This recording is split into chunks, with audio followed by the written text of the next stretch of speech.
Hey, we're cooking with cake today, and veggies are known for being kind of boring, maybe a little bland. Hey, but healthy. We like healthy. veggies here. Mariefiebach with Feed Your Family tonight. She's here to share a recipe that the whole family can enjoy, a method of sorts to cook some vegetables to kind of spruce them up, Marie. That's it. This is a technique called steam frying, and it really takes frozen vegetables and makes them a lot more palatable. So oftentimes you just throw them in the microwave and maybe put some salt and pepper on them. This doesn't take much longer, but it really creates a vegetable that is a little bit more fun to eat.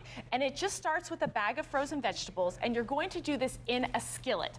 I'm going to put in a tablespoon of butter and a tablespoon of olive oil. If you want to make these vegan or dairy-free, you absolutely can just use 2 tablespoons of olive oil. I think the 2 combos together gives it a little bit more depth of flavor, and that's why I like to do that. And as it melts, you don't even have to fully melt it. Just put it in with your vegetables, and this is just a bag of frozen mixed vegetables. You can do it with green beans or broccoli or any kind of mixed vegetables that you like. And a half a cup of water, and a teaspoon. I like to use that coarse sea salt. If you're using regular salt, you might go down to 3/4 of a teaspoon. And then I add about a 1/4 teaspoon of black pepper, and I honestly usually don't measure that. I just kind of sprinkle it over the top. And then I add the zest of 1 lemon. And the lemon zest really adds a ton of flavor. There was a few years ago that I was taking dinner to a homeless shelter, and I was in charge of bringing the vegetables, and all I did was green beans with butter, salt, and pepper, and the lemon zest. And I still have the volunteer call me and say, those were the best green beans we've ever had. Nice. And it was just the zest of 1 lemon. Something really simple, but it really adds a ton of flavor. And just sprinkle that over, and then put your pan on high and put a lid on it. And what you're gonna do with this is you're gonna let it cook once it starts boiling for about 5 minutes, and that's going to cook those veggies mostly through. They're definitely gonna get heated through. And then lift the lid off and let the water evaporate. And as the water evaporates, then it's going to start getting some little brown charred bits on it. You can see on your tasting one there, Shane, that there's like brown charred bits on the veggies. And that's where all the flavor's coming from, huh? You don't want to stir them after the water starts to evaporate until they've gotten a little bit of browning. Then stir them, let them brown a little more.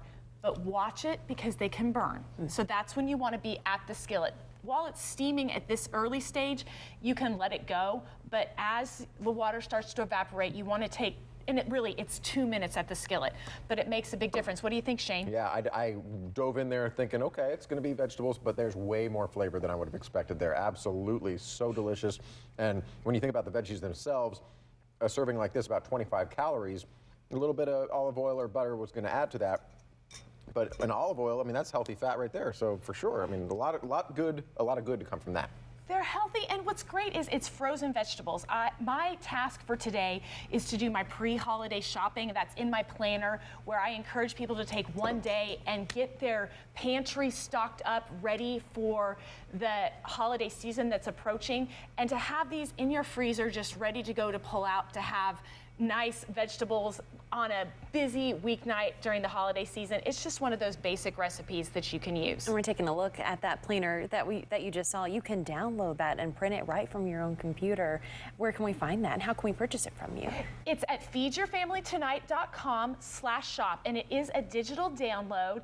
And when you purchase it, it's automatically emailed to you, and you can download and print as many copies as you need. A lot of those pages you're going to want to print 2 or 3 copies of, especially the gift giving sheets. I encourage people to print 1 sheet per category. So 1 for your coworkers' gifts, 1 for your teacher gifts, 1 for your family, and 1 for your extended family, to get you organized and have a calmer holiday season. You've really thought of everything in that book too. It's not just your meal planning, like you said, gift guides, it's everything in there. It really is. It's a comprehensive guide because the holiday seasons can be filled with a lot of stress. Feed Your Family Tonight is all about recapturing calm in the crazy, and that's what I want people to know, is that it can be done. It just takes a little bit of planning up front. There's a lot of craziness in this studio here. It's always calm when Marie's here. So that's proof right there. Also celebrating recently a full year of doing podcasts as well. So Feed Your Family Tonight.